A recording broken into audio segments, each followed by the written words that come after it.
कबीरा संगति साधु की ज्यों गंधी को वास, जो कुछ गंध दे नहीं तो भी वास सुवास। ऐसे ही भजन सत्संग से सुवासित आज पटना जिला अंतर्गत जगनपुरा के साहेब कॉलोनी में आए हुए हैं, जहां पर की महंत डॉक्टर डीके भास्कर अपने माता श्री हीरा देवी के श्रद्धांजलि सभा को लेकर के 2 दिवसीय सत्संग समारोह का आयोजन किया है। इस सत्संग समारोह में आप देख सकते हैं कि बिहार के कोने कोने से और दूसरे राज्यों से भी जो श्रद्धालु भक्त जो अपने इस स्थान को गुरु का स्थान मानते हैं, इस सत्संग कार्यक्रम में शामिल होने के लिए आए हुए हैं। आइए इस शुभ अवसर पर समागम हुआ है और इस सत्संग प्रवचन के बारे में डॉक्टर डीके भास्कर से जानने का प्रयास करते हैं।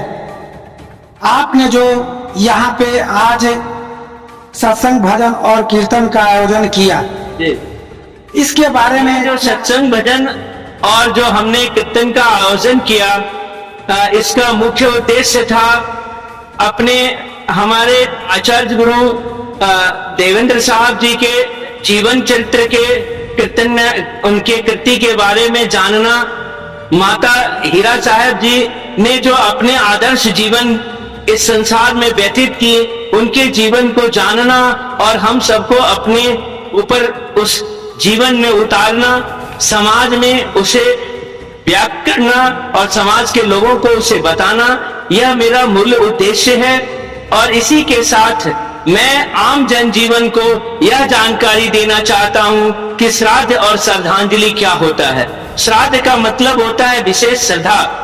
तो क्या जो शरीर आज अपने आत्मा से दूर हो गई, वह पार्थिव बन गया, तो जब उसमें एक बूंद पानी, एक खुराक दवा और एक दाना अनाज का भी टुकड़ा जब नहीं अंदर जा सकता और वह पार्थिव शरीर भी पंच तत्व को विलीन हो चला, तो क्या उसके प्रति अब श्रद्धा कैसे व्यक्त किया जा सकता है। अगर ऐसा कोई माध्यम है तो मैं उस माध्यम को अभी भी नतमस्तक होकर स्वीकार करने को तैयार हूं और मैं अपना जीवन और पूरी प्रॉपर्टी उसे अर्पित करने को तैयार हूं। मैं यह अनाउंस इस समाज के सामने करता हूं।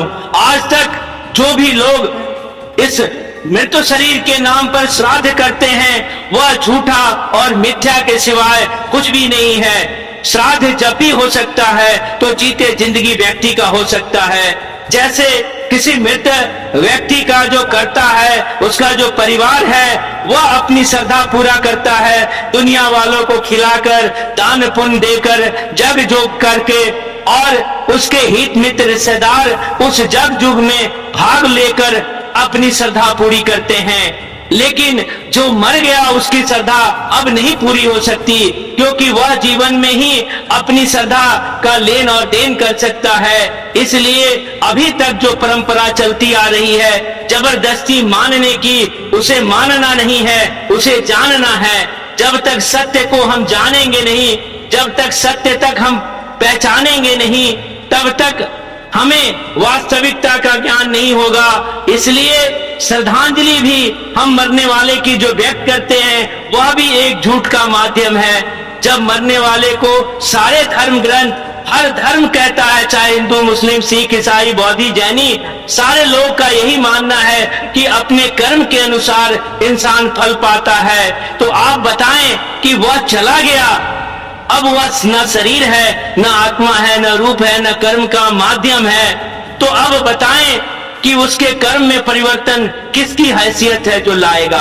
अपना कर्म तो लोगों का बदल नहीं रहा है, अपने तो अच्छे विचार आ नहीं रहे हैं, खुद का समाज में तो सुविचार की बहुत बड़ी अभाव हो रहा है, और जो मर गया उसके सुविचार की ठेकेदारी लेना, उसे स्वर्ग में पहुंचाने का ठेकेदारी लेने वाले को कितना बड़ा झूठ का हिस्सेदार बनना पड़ रहा है। यह समाज को सोचना चाहिए कि आज उसे स्वर्ग पहुंचाने की जिम्मेदारी मैं कौन होता हूं। वह तो अपने कर्मों से जहां जाना होगा वह चला जाता है, वह ऑटोमेटिक सिस्टम है, उसमें किसी का कोई माध्यम, कोई किसी तरह का लेस मात्र भी उसमें सहयोग की आवश्यकता नहीं है। हाँ, वह जिंदा है तब उसके विचार को बदला जा सकता है, तब उसके स्वभाव को, कर्म को बदला जा सकता है, उसके आदर्श जीवन लाया जा सकता है। लेकिन उसके मरणोपरांत अगर कोई किसी तरह का उसके जीवन के सुखद, उसके आत्मा के शांति की बात करता है तो यह मिथ्या है। श्रद्धांजलि व्यक्त की जा सकती है उसके परिवार वालों पर,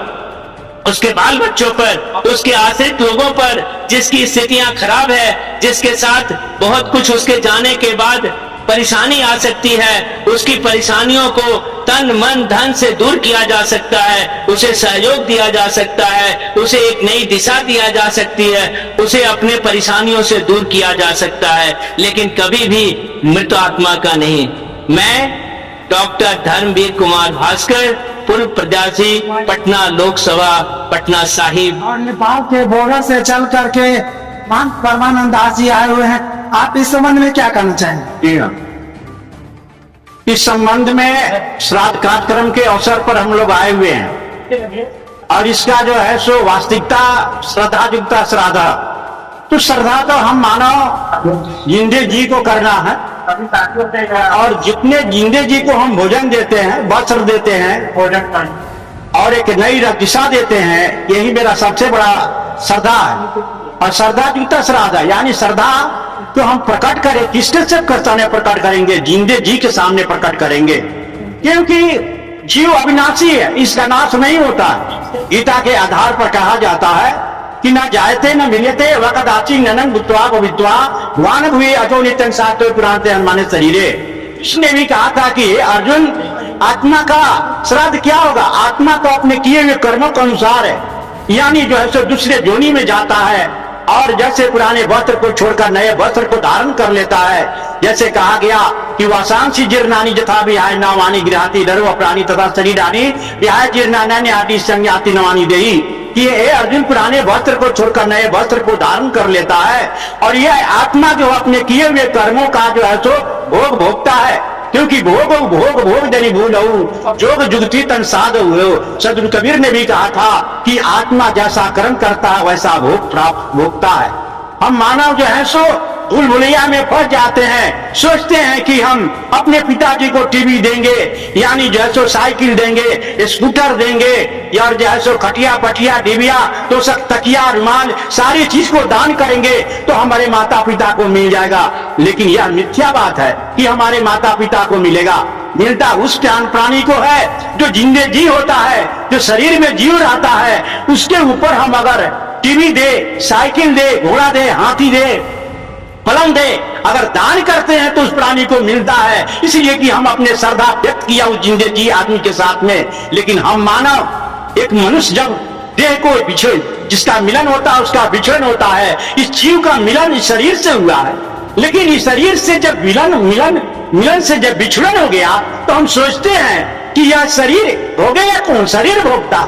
लेकिन अब तो जीव को शरीर नहीं है। जैसे पावर में, जैसे आपको पावर है और तार है, तो तार है तो पावर है, अगर पावर निकल गया तो तार का कोई वैल्यू नहीं होता है। उसी तरह से जीव जैसे पावर है और इसके ही पावर है। जब तक शरीर में रहता है तब तक हमारा आंख काम करता है, नाक काम करता है, कान काम करता है, मुंह काम करता है, पैर काम करता है, हाथ काम करता है। इसलिए जिंदे जी श्रद्धायुक्ता श्राद्ध या श्राद्ध जो है सो जिंदे जी करना चाहिए। आज जो है सो डॉक्टर डी.के. भास्कर जी ने यह श्रद्धा व्यक्त क्यों कर रहे हैं? यह अपने माता पिता की श्रद्धा व्यक्त नहीं कर रहे हैं, ये तो भोजन किए हैं, भोजन करा रहे हैं। जो वस्त्र दिया है वस्त्र दे रहे हैं, जो विदाई दिया उसको विदाई दे रहे हैं। वो उनके माता पिता तो अपने कर्मानुसार जो है सो किस जोनी में गया होगा या न गया होगा, इसको कोई पता नहीं है। इसलिए सदगुरु कबीर ने कहा कि समझो भाई ज्ञानियों, क्या कहूँ संदेश, या तो लौटा नहीं है वह कैसा देश। जैसा कि आपने संत महात्माओं के वाणियों को सुना, यहाँ पर जो एक बातें जो निकल करके आ रही है, आत्मज्ञान बिना नर भटके, क्या मथुरा क्या काशी। तो जो मूल में जो ज्ञान का संदेश, ज्ञान रूपी जो संदेश का यहाँ प्रचार प्रसार किया जा रहा है, वही जो है से मानव मोक्ष के मुक्ति और मोक्ष का कारण बनता है। इसी तरह से फिर मिलते हैं एक नए धार्मिक खबरों के साथ। जय सतगुरु कबीर शाह वंदगी।